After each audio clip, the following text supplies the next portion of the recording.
Allez, comme je l'annonçais hein, au début de cette émission, nous sommes à l'étape du débat qui doit porter justement sur ces soutenances de licence et au-delà de ce qu'on fait, de ces nombreux documents qui récapitulent des recherches en fin de formation, en fin de cycle de formation dans les universités, qu'elles soient publiques ou privées au Bénin. On va surtout faire le focus hein, sur les soutenances de mémoire de licence. À quoi est-ce que cela sert? Faut-il ou pas supprimer ce rendez-vous-là de fin de cycle?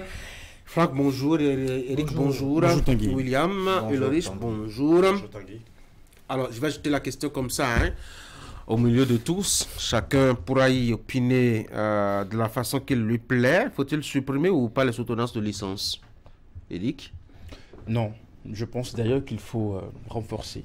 Il faut faire en sorte que ce sentiment qu'on a peut-être aujourd'hui de ce que c'est devenu une formalité disparaisse de l'esprit des étudiants, de faire en sorte que la licence reste encore un diplôme très important au plan universitaire. Quand on a fini de faire ces 3 ans dans une faculté, il faut produire une mémoire qui montre véritablement qu'on a des connaissances et des compétences, n'est-ce pas, sur une thématique et que cela soit défendu véritablement devant des jurys. Aujourd'hui, on voit des stagiaires qui passent dans des structures, dans des entreprises. À l'étape de la rédaction des mémoires, vous semblez de l'amusement, n'est-ce pas, sur cet exercice qui devrait être stressant, qui devrait être vraiment être quelque chose où on ne doit pas banaliser. Voyez-vous, je pense qu'au fil des années, ça a perdu un peu de son poids. Ça a perdu un peu de son poids. Est-ce parce qu'on n'y accorde plus d'importance? D'une manière ou d'une autre, il y a un problème. Je pense qu'il faut davantage ramener cela dans l'esprit des étudiants, que c'est un diplôme important, n'est-ce pas, et que cela est loin d'être une banalité. Ulrich? Supprimer la licence, a priori, on peut dire que bon, c'est une manière de rétablir officiellement ce qui se faisait depuis, puisque nous avons tous fait les universités, nous savons un peu ce qui se passe aujourd'hui de plus en plus. On constate que des mémoires de licence sont rédigées par des personnes autres que les étudiants eux-mêmes. Et de plus en plus, c'est ce qui se fait. Deuxième chose, on constate que c'est devenu un peu comme une sorte de formalité, alors que une soutenance ne devrait pas être une formalité. C'est le récapitulatif de tout ce qui a été fait durant ce cursus-là. Malheureusement, sur le terrain, qu'est-ce qui se fait? Il y a même des étudiants qui n'ont même pas les notions de base pour pouvoir rédiger les mémoires. Parce que ce n'est pas que la faute des étudiants. Il y a également des professeurs qui, à l'entame de l'année, bazar des polycopies, disparaissent tout au long de l'année et c'est à l'affaire qui vient dire vous allez soutenir. On sait que c'est un phénomène réel, récurrent dans les universités. L'étudiant qui, à un moment donné, a fait tout un cursus et qui normalement devra faire le récapitulatif après avoir choisi un thème bien défini et qui devrait être suivi, n'est pas souvent suivi. Premier aspect, il finit son travail seul. A priori, on lui administre peut-être un maître de mémoire, mais un maître qui parfois n'est pas toujours là. Il fait le travail à sa manière, ça veut dire qu'il va parfois confier cette rédaction à une tierce personne qui rédige à sa place et qui parfois lui donne même le canevas pour pouvoir soutenir. Donc l'étudiant vient un peu comme un automate qui s'assoit et il essaie de faire une simple lecture. Mais quand vient le moment des questions, vous constatez qu'il n'est pas au fait de ce qu'il a expliqué. Vous constatez directement qu'il n'a pas travaillé, il n'a pas cherché. Un thème de mémoire, c'est quoi? C'est des recherches. Et vous venez donner les résultats de vos recherches. Vous voyez des étudiants qui n'ont pas du tout fait de recherche. Ils ont juste payé parce que c'est ça justement la mode. De plus en plus, on commercialise, on instrumentalise ce diplôme, c'est-à-dire cette licence-là, parce que le diplôme en lui-même, c'est d'abord ce qui a été fait jusqu'au bout. Mais ici, on parle de la soutenance de licence. Vous voyez qu'il y a des faux frais qui sont créés et c'est toute une entreprise qui est derrière. vous constatez que, déjà, on vous parle des frais de dépôt de dossier, et maintenant, pour rédiger, parallèlement, vous avez même un comité qui se propose pour vous accompagner, et ça, c'est au vu au su de certains professionnels de l'administration, même universitaire, et on vous dit, pour rédiger, c'est tel montant, et pour vous écrire le speech du jour, c'est encore tel montant, et ainsi de suite, et c'est un secret du polichinelle, et tout le monde sait que c'est comme ça. A priori, je pense qu'il y a un travail qui doit se faire. Maintenant, aller jusqu'à supprimer, je pense qu'il va falloir trouver la bonne formule pour corriger les failles qui sont enregistrées. D'ailleurs, quand je lis la note de service qui a été sortie par le recteur de l'Université de Paracoum, il a bien dit que les formules sont en cours pour pouvoir améliorer. Maintenant, quelle sera la formule? Il pourra nous le dire quand viendra le moment. Justement, en attendant d'évoquer justement les solutions alternatives, si éventuellement il fallait penser à supprimer la licence, il faut déjà constater, Franck, qu'on a quand même quelque chose comme une double évaluation de l'apprenant qui est en année de licence. Non seulement il lui faut avoir des notes, notamment en amphithéâtre avec chacun des professeurs, mais il faut déjà qu'il sanctionne justement sa formation avec une soutenance de licence. Est-ce que ce n'est pas une double évaluation qui, quelque part, pèse sur l'étudiant?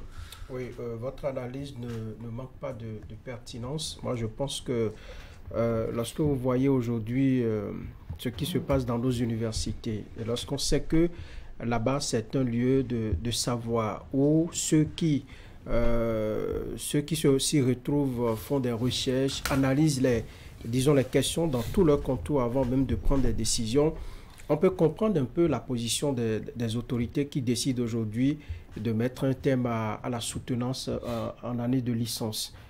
Vous voyez, si l'étudiant est bien suivi, si sa formation est bien cadrée et tout ce qui doit aller avec se fait dans les normes, c'est que l'évaluation devrait s'arrêter à ces notes-là dont vous avez parlé. Si dans sa conduite, il se comporte bien, la façon de rendre, il se comporte bien et tout ça, eh bien, je pense qu'on devrait s'en arrêter là. Moi, je ne pense pas que ce soit une décision pour tirer vers le bas les apprenants de nos universités. Parce que la décision, certainement, n'a pas été prise au pifomètre.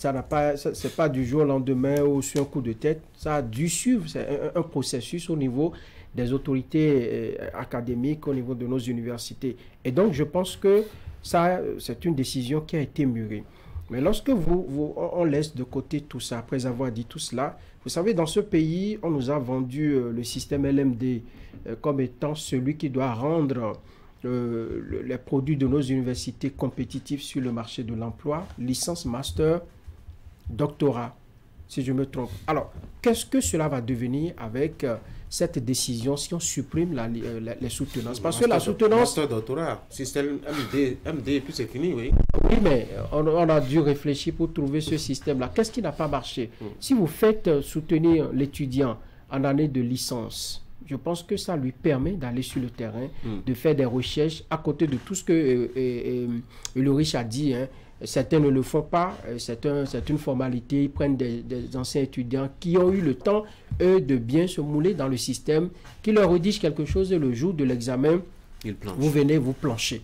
Donc, moi, je pense qu'il faut davantage expliquer pourquoi on l'a fait, et surtout au niveau des facultés classiques. Vous voyez, si on veut voir un peu la façon dont les choses se passent, le grand nombre et toutes les conditions dans lesquelles les gens étudient jusqu'à la licence, je pense qu'il faut davantage... Parce que la note de service est restée un peu parcellée à mon avis. On n'a pas évoqué les raisons pour lesquelles exactes. Et on a mis un peu de bémol pour dire des formules de remplacement. Qu'est-ce qui n'a pas marché avec l'ancien système et que veut-on corriger réellement? Peut-être examiner dans le fond ce qui crée le problème et qui amène les gens peut-être à songer à la suppression, William. Moi, je ne peux pas parler de la suppression des soutenances en licence sans parler du système LMD lui-même. Vous savez, le décret de juin 2010 pris au Bénin pour instaurer désormais comme... modèle d'enseignement dans nos universités du système LMD, quand vous le parcourez, il est clair.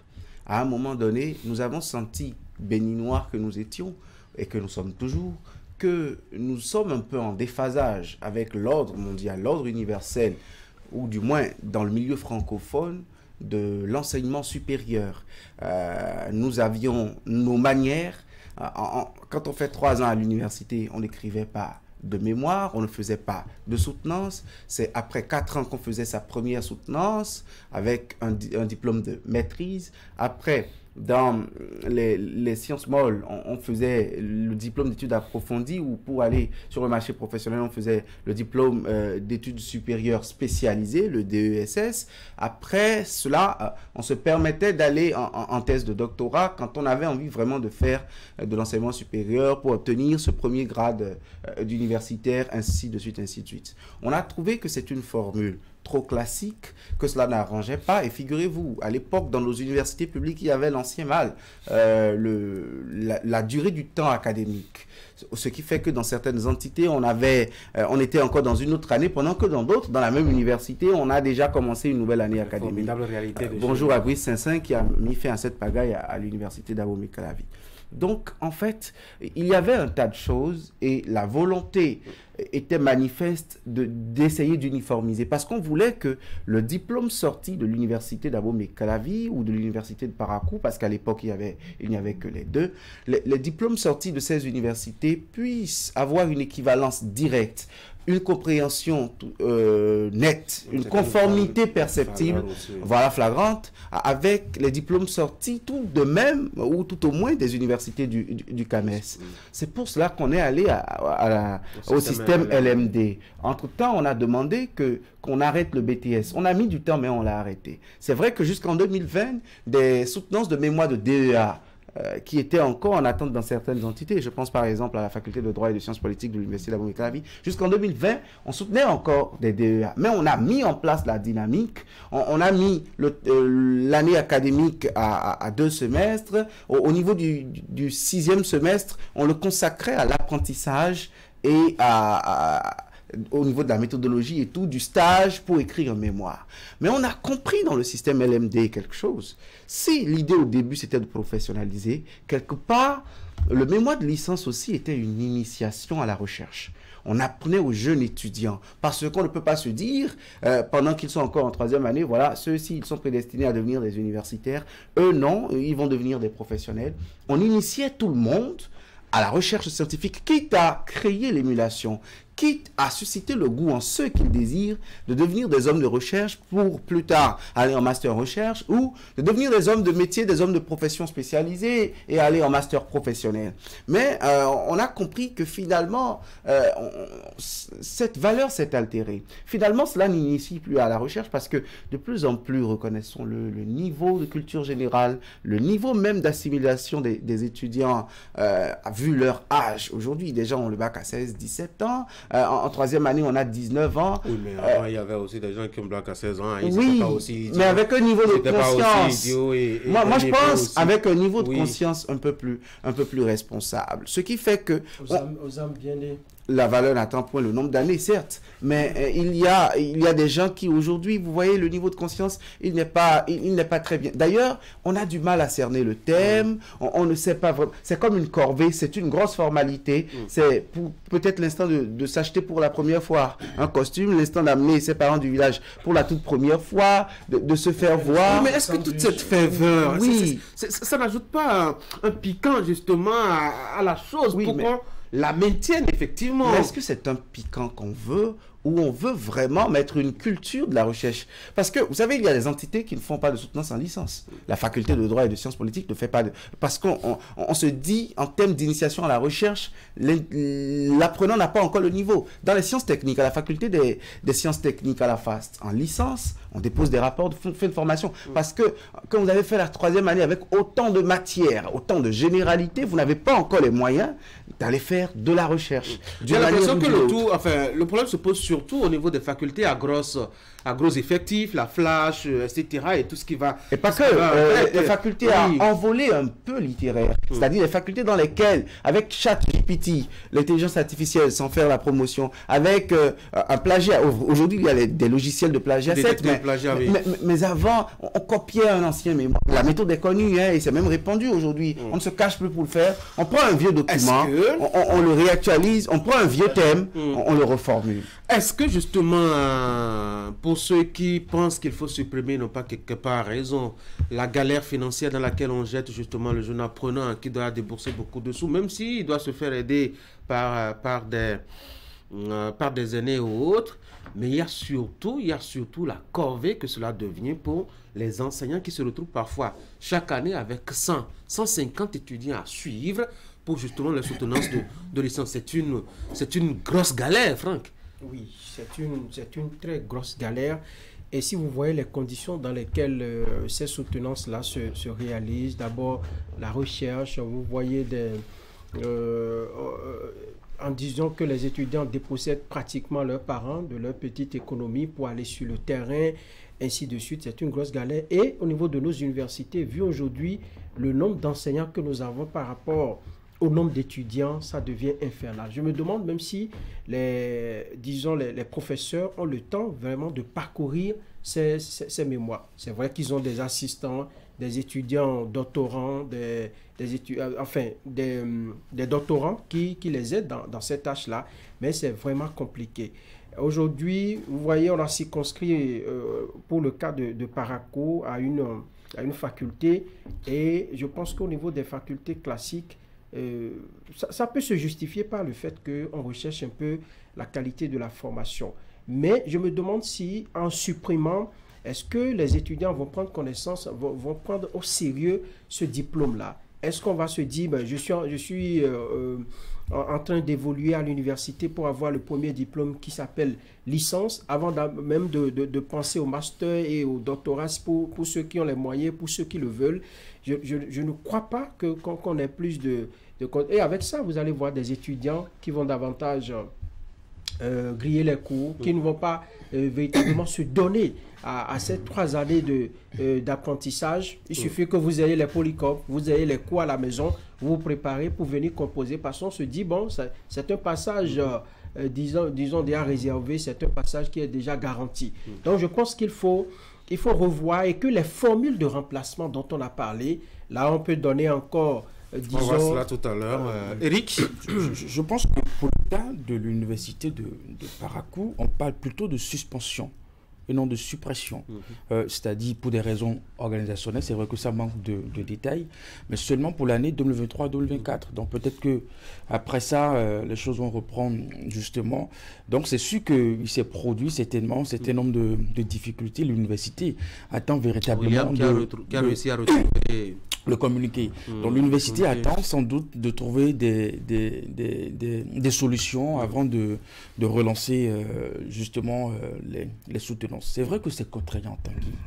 Mais vous savez, ça n'arrive qu'une fois 3 ans ou 4 ans pour ceux qui ont des matières à reprendre. Donc, une soutenance ne tombe pas sur la tête de l'étudiant comme ça, de cette façon, y compris même les familles. Quand votre enfant entre à l'université, que ce soit en faculté ou dans une école, on sait que d'ici 3 ans, 4 ans, une telle épreuve va véritablement s'imposer. Et quand on rentre dans cette phase, déjà, vous savez que vous avez dit un thème à défendre. Donc, c'est déjà dans l'esprit des gens. Donc, c'est même en termes de dépenses, on sait a priori qu'on doit pouvoir véritablement mettre quelques ressources à disposition de l'étudiant pour pouvoir véritablement faire ça. Et je pense aussi que dans les contraintes qu'on peut relever, cela n'est pas de nature à aller vers une décision aussi radicale de suppression. Moi, j'estime qu'il faut davantage revoir au niveau des effectifs pour justement permettre aux enseignants au niveau des facultés de bien faire le suivi. Parce que quand un professeur devra faire le suivi d'une dizaine d'étudiants, voire parfois une vingtaine lui seul, quel temps il a véritablement de prendre connaissance du document, de lire, de corriger, de faire observer à l'étudiant, voici ce qu'il faut faire. Vous avez des étudiants, quand bien même on leur a désigné un professeur, n'ont vraiment pas le temps de rencontrer ce dernier pour vraiment s'asseoir, lire. Non, mais parce que le monsieur, il est partout. Il est partout. Dans les écoles, c'est relativement encore un peu mieux. Là, on arrive à contrôler les effectifs. Donc, bon, les étudiants sont un peu suivis et puis tout ça. Mais ça reste demain un diplôme. Je pense que c'est à ces niveaux-là qu'il faut davantage travailler pour renforcer véritablement. Et ensuite, lutter contre ces esprits égarés qui ont introduit la tricherie dans cette affaire. Le riche a fait via le tableau. Avec l'application aussi ChatGPT aujourd'hui, vous lancez votre thématique, votre thème, l'application vous sort votre mémoire. Vous avez des gens qui sont spécialisés dans la rédaction, ils en font le fonds de commerce. Il faut aller dans nos universités, chercher ces individus et les sanctionner. Parce que ce faisant, ils fragilisent le diplôme.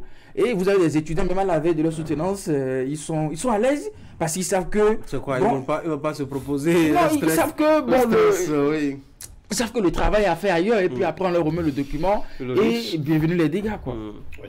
J'aimerais bien rebondir sur le tout dernier aspect développé par Eric. C'est vrai effectivement que c'est au niveau des professeurs que le véritable problème se pose.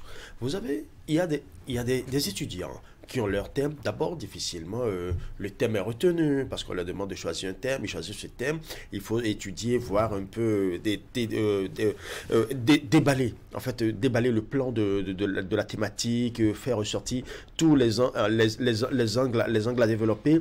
Parfois, pour rencontrer le professeur, c'est la croix et la bannière. Et il y a même, là je le dis haut et fort, il y a même des professeurs qui mettent un système mercantile autour. C'est-à-dire, pour voir le professeur, il faut quand même passer par certaines personnes. Oui, vous l'avez dit tout à l'heure, d'une autre manière, il a des assistants. Et ces assistants deviennent maintenant un peu comme des coursiers qui restent derrière. Ben oui, le professeur est occupé, nous allons travailler avec toi en entendant, mais même s'ils disent qu'ils veulent travailler avec toi, ils attendent que tu les aides. Ils attendent que tu mettes les moyens sur la table. Ils attendent que tu mettes les finances sur la table. Et ceci dénature le travail qui devrait être fait. Et l'autre aspect qui est le plus important, quand on parle de soutenance, on parle d'abord de recherche, on parle de documentation. Combien sont-ils aujourd'hui, ces étudiants en licence, qui se documentent réellement pour pouvoir faire des recherches? Surtout quand nous parlons de la flash, par exemple, où il faut faire des études comparées et consorts. Vous voyez des gens qui, a priori, ne lisent même pas. Ils ne lisent même pas. Et les documents qu'ils devraient normalement s'approprier pour pouvoir faire des recherches comme cela se doit, ils ne le font pas. Aujourd'hui, la science aidant, on va sur Internet, on tape juste dans Google ce qu'on veut, et puis on fait un récapitulatif. On essaie simplement de faire du plagiat, et c'est ce plagiat-là qu'on nous fait vivre le long des différentes soutenances. Et bon, le professeur applaudit parce qu'il n'a pas eu le temps de corriger. Lui aussi, quand il prend le travail, parce que ayant au moins 30 à 50 copies, 50 mémoires corrigées, il lit en diagonale et il essaie simplement de donner son aval. Et c'est sur le terrain, peut-être, pendant la soutenance, qu'on se rend compte des bévues gravissimes que parfois l'étudiant et l'impétrant met dans son document. Et c'est peut-être quelqu'un qui n'a pas du tout suivi le document en avant, parce que souvent, c'est un jury d'au moins 3 personnes.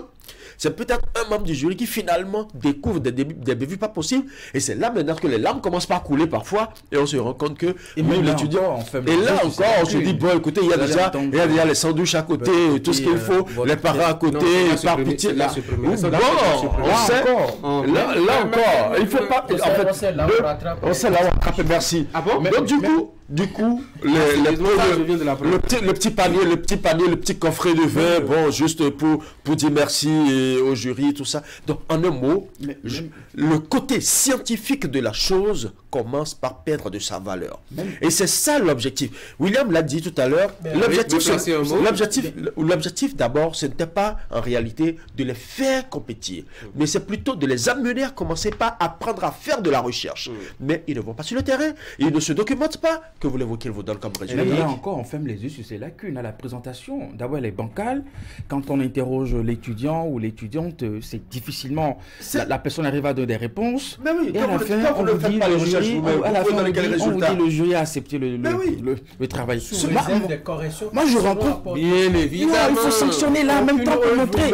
C'est là qu'il faut donner le signal. Quand on a les preuves de ce que la personne n'a pas suivi le processus, la personne n'a pas rédigé le mémoire, et ces éléments sont là à vos yeux, il faut sanctionner dur et fort. Et en même temps donner le signal de ce que... même pas le document. Et en même temps, il ne se l'approprie même pas. Et en même temps, vous imaginez des questions sur votre document, il est incapable de dire oui, j'ai dit ci, j'ai dit ça, j'ai argumenté de telle manière. C'est comme si c'était un document qu'on lui a juste parachuté comme ça. Mais ça pose un problème. Alors, j'ai l'impression que pour vous, il faut maintenir... Oui. Sur la question des enseignants, moi je pense que encadrer des jeunes, c'est la prime à l'avancement des enseignants. Pour moi, là, il n'y a pas de problème. Ils passent à peine 40 heures en amphithéâtre pour une promotion, pour un cours, pour une unité d'enseignement, quand ils en ont 2 sur l'année. Sur l'année. Oui, donc, ils passent moins de temps en amphithéâtre, ils passent plus de temps dans les laboratoires et dans l'encadrement des jeunes. Et c'est ça, leur propre formation à eux. Et je ne vous apprends rien, pour vous qui avez le grade de docteur, c'est la prime pour évoluer dans l'enseignement supérieur. Aujourd'hui, le système au niveau de l'enseignement supérieur est très difficile. On y a même introduit l'aspirana et tout. Mais avant, c'est comme cela que ça se passait pour le jeune docteur, pour devenir maître assistant, ensuite maître de conférence et tout ce que vous voulez. Donc, sur l'encadrement des mémoires, moi, je pense que les enseignants, c'est leur boulot. C'est pour ça qu'ils sont là. Oui, mais ils ne sont pas non plus des ânes à porter toutes les charges. Je suis d'accord. Oui. C'est pour cela que quand le document ne vaut pas ce qu'il doit valoir, il faut faire le débat. Ils ont même pensé, vous savez, la recherche normalement elle est individuelle, mais en raison des effectifs, en raison de tout, on a même trouvé par endroit l'intelligence de mettre les gens en binôme. Toujours pour régler ce problème d'effectifs, toujours pour essayer de parfaire déjà au niveau des étudiants eux-mêmes. Mais pour moi qui suis tombé sur des travaux de licence, je ne vous dis pas que parfois vous vous demandez si quelqu'un qui a fait 3 années à l'université ou 2 personnes qui ont fait 3 années à l'université peuvent associer des intelligences et sortir un document aussi médiocre, ou un document civil. D'autant plus que ça reçoit la caution des membres du jury. Non, avant que moi je parle, moi je ne vois le document qu'avant que ça aille sur la table des enseignants. Et de 2. Que ça a été accepté. Oui, parfois les enseignants par pitié pour les 50 000 payés pour frais de mémoire. Oui, il y a la pitié scientifique. Et Tanguy, j'en aurais fini sur cet aspect quand je vais parler aussi des exigences. Vous voyez, on demande la revue de littérature à des gens qui n'ont jamais pris un bouquin depuis qu'ils sont venus à l'université. Et c'est à la veille des soutenances. Vous savez, moi je pense par contre, c'est une suppression, hein. Ce n'est pas une suspension. Par contre, la décision de Parakou est une suppression pure et dure, à partir dès cette année académique. Moi, je pense qu'au-delà de Parakou, après 14 ans, on devrait discuter.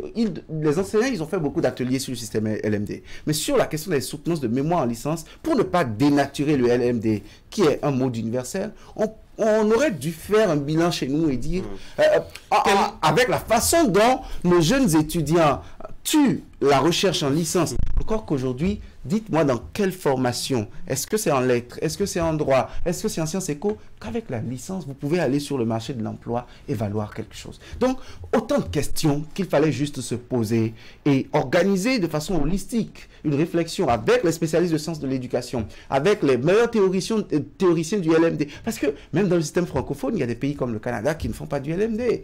Donc, on pouvait penser à, est-ce qu'on fait un LMD béninois ou est-ce qu'on revoit un peu les choses? J'aurais préféré ça. On est spécialiste dans les copier-coller sans réflexion, donc bon, on l'adopte tel que c'est venu, hein, on importe, on le met dessus tranquillement, et puis ça passe. Qu'est-ce qu'on fait? Qu'est-ce qu'on fait concrètement? On se prime ou pas, on l'améliore ou pas, et même si on doit améliorer, qu'est-ce qu'on fait? Qu'est-ce qu'on améliore? On multiplie le recrutement des enseignants ou on limite davantage l'accès à l'université afin d'avoir, je dois dire, un flux qui soit bien contrôlé afin que ceux qu'on forme soient de bonne qualité. Question pour le Conseil national de l'éducation. Je pense que la question devait discuter, William l'a si bien dit, on doit pouvoir s'asseoir autour de la table pour faire un peu le bilan du parcours, les soutenances de licence, le système LMD, lorsque nous mettons tout cela ensemble. Parce que quand on supprime cela à l'université de Parakou et qui, par exemple, et ailleurs, on ne continue pas à le faire, moi, ça me pose un petit problème. Nous sommes dans un système d'éducation qui ne doit pas différer d'une région à une autre. D'université à une autre. D'université d'un pays à un autre. Lorsque vous prenez, William l'a dit, la licence aujourd'hui, ça vous permet d'avoir quel job sur le marché? Qu'est-ce que ça vous permet? En dehors des enquêtes que... Il faut faire mathématiques ou sciences physiques. Hein. Sinon, si vous faites la SVT ou anglais ou français, AME, licence, c'est plus que difficile. Hein. C'est le niveau maîtrise ou le niveau master. Même dans les établissements privés, là. Non, par contre, quand vous avez un diplôme professionnel, c'est-à-dire vous avez fait l'école normale, un niveau bac plus 3, oui, mais quand vous avez fait une faculté classique, en bac plus 3, même à AME, c'est difficile. Le débat se situe à tous les niveaux et je pense qu'il faut aujourd'hui s'asseoir pour en discuter. Lorsque vous parlez des soutenances, il faut relativiser un peu. L'étudiant peut faire de très belles recherches, il peut les consigner dans un document, mais la façon de rendre... Mal les présenter. Voilà, mal les présenter. Oui, tout le monde n'a pas peut-être le verbe ou même la simple présence des membres du jury, d'un professeur qui en amphi lui fait vivre la misère. Le simple fait de voir ce professeur dans son jury, parce qu'a priori, vous ne décidez pas de celui qui doit vous évaluer. C'est pas le jour, là, il vient découvrir les membres du jury.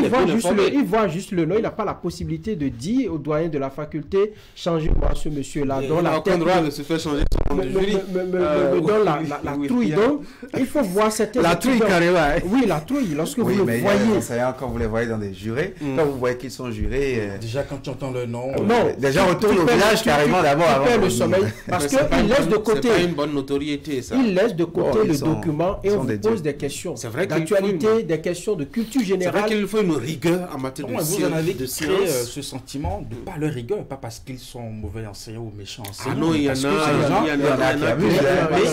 Vous avez des gens qui créent cet effet parce qu'ils sont très rigoureux, ils sont minutieux dans leur façon d'apprécier le travail. Et l'étudiant qui estime que je n'ai pas atteint un niveau assez consistant en matière de présentation, voilà, ce monsieur peut vraiment me créer tous les problèmes. Mais après, moi, ce sont les questions de première, deuxième année, des questions d'ordre général qu'ils ont eu le temps d'oublier parce qu'ils n'ont pas vraiment appris. C'est plutôt, on a étudié, on a composé, on a oublié juste après. Donc, ces questions redoutent souvent les étudiants. Moi, mon inquiétude, nous sommes dans un état où c'est l'État qui gère la politique de l'éducation. C'est vrai que nous partons du cas de Parakou. Alors, qu'est-ce qui va se passer dans les autres universités? J'ai lu des étudiants d'Abo Mekalavi qui ont fait des mouvements. Le recteur leur a dit, la décision de suspension, de suppression, c'est moi le recteur qui prend cette décision, c'est pas vous les étudiants. Alors, comment ça va se passer dans les autres universités? Autrement, on va assister à un déséquilibre pendant qu'à Parakou, Flash et Fazeg n'ont plus la possibilité de faire les soutenances, à l'université de Cotonou, à Porto-Novo et puis tout ça. Donc, je pense que le ministère doit intervenir. Non, de toute façon, la formule sera tout trouvé puisque dans la note de service, il a été bien précisé que c'est juste pour l'année 2023-2024. Donc, a priori, d'ici quelques mois, nous aurons une formule assez une formule de remplacement pour savoir exactement ce qu'il en est. Une chose est claire, un travail se fait certainement dans les coulisses et nous saurons bientôt, est-ce que on va revenir avec la licence, l'ancienne formule, ou trouver une formule beaucoup plus adéquate pour pouvoir non seulement aider l'apprenant à mieux faire ressortir ou à mieux rendre ce qu'il a appris, ou plutôt sursoir carrément à ce type d'exercice. En tout cas, on verra bien ce que ça va donner. Mais au-delà même de la question de la licence, il faut se poser une question. À quoi servent toutes ces recherches que nous faisons et qu'on envoie dans la poussière, que cela soit au niveau de la licence, du master, que du doctorat. Vous avez à la fin de chaque année des centaines de documents qui sont parqués et qui, dont les résultats ne sont pas véritablement utilisés. On se demande véritablement, oui, pourquoi est-ce qu'il faut remplir les bibliothèques de documents Est-ce que nous avons les moyens de notre recherche scientifique? C'est la grosse question. Oui, c'est surtout ça. Je crois qu'il y a c'est le travail qui devrait normalement se faire. C'est vrai que les licences, je parle de la soutenance en général, que ce soit en licence, en master ou au doctorat, je pense que d'une certaine manière, ce sont des documents, des recherches qui devraient être approfondies pour servir au développement. Ailleurs, dans d'autres pays, vous allez remarquer que parfois, on développe des concepts que des entreprises récupèrent pour pouvoir développer, soit leurs entreprises ou développer des filiales et tout ça. Il y a même des thématiques qu'on développe pour permettre à la santé de mieux se porter. Bon, j'espère que nous aussi, nous allons trouver cette intelligence. Je pense que ce sera pour très bientôt. Je vais l'envoyer au CNE. Il va donner un coup de main aux cadres qui sont là-bas, afin de les aider à prendre une bonne décision au sujet de nos diplômes. Allez les gars, merci. J'espère qu'il y aura des primes aussi. Voilà le problème de bénévolat. Quand il entend travail, il entend prime. Le temps c'est de l'argent et l'argent c'est de l'argent. L'argent c'est le temps. Donc les deux vont de pair. Il faut également consacrer du temps à son pays. Aller là-bas pour faire le sens c'est pas les magistrats qui vont dans les mandats. Oui, c'est ça. La connaissance que j'attribue, c'est le sens du patriotisme. Mais le temps que j'attribue, ça c'est mon argent. Il faut donner du temps à son pays aussi. Ben oui, justement, je donne ma connaissance au pays. Donc, rien en retour. Voilà. Bonne journée les gars, bonne fête. Merci. Mesdames et messieurs, vous suivrez juste après moi la revue de presse. Merci d'avoir été là. Bonne journée, bonne fête. On va se voir jeudi matin.